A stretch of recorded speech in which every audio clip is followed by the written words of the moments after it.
Hello, friends. Welcome to Creative Medicine. In this lecture, we will learn about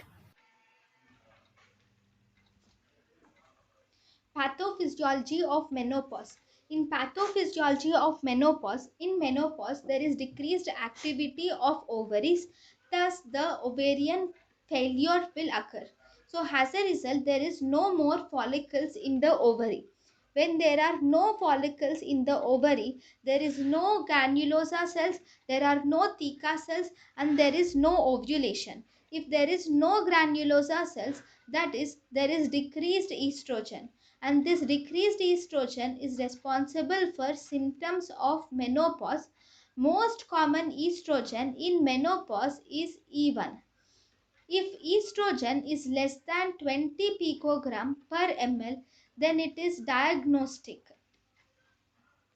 Second, if there is no theca cells, then there is decreased androgens.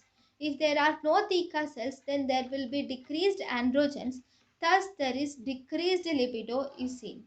If there is no ovulation, that means there is decreased progesterone.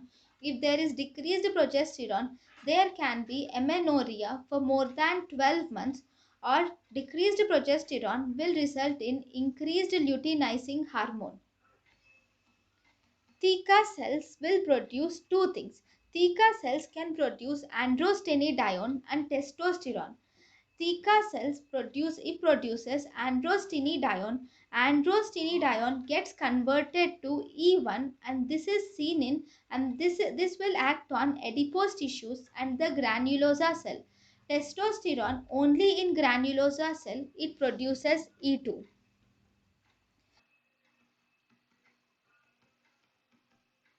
testosterone in the granulosa cell. It produces E2. Adrenal gland, androgen in adipose tissue, it gets converted to E1. So during menopause, E1 predominates during the menopause, because in menopause the theca cells and granulosa cells will not be there. There is increased adrenal gland androgens. So adrenal gland androgens in the adipose tissue, they form E1. So overall, there is decreased estrogen in menopause. Whenever there is decreased estrogen in menopause, this causes decrease in bone mass leading to osteoporosis, and as a result, in the osteoporosis, osteoblasts will have rank ligand, and these will activate osteoclasts leading to bone resorption. So, second, then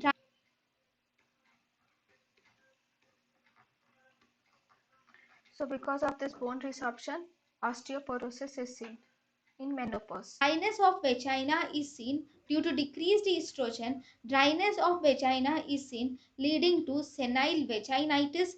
There can be negative feedback on follicle stimulating hormone leading to increased follicle stimulating hormone, and there is increased chances of heart disease is seen, and there is sagging of skin is seen.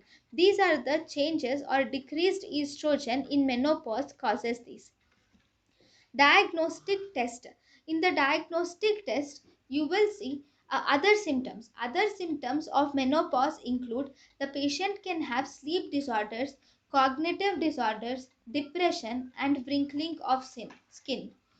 Hormonal changes in menopause includes: estrogen will be less than 20 picogram, luteinizing hormone will be more than or equal to 20 international units, and follicle stimulating hormone should be more than or equal to 40 international units. Since the levels of luteinizing hormone and follicle stimulating hormone are high in menopausal females, human menopausal gonadotropin can be derived from the urine of postmenopausal females. This human menopausal gonadotropin is nothing but synthetic luteinizing hormone and follicle stimulating hormone.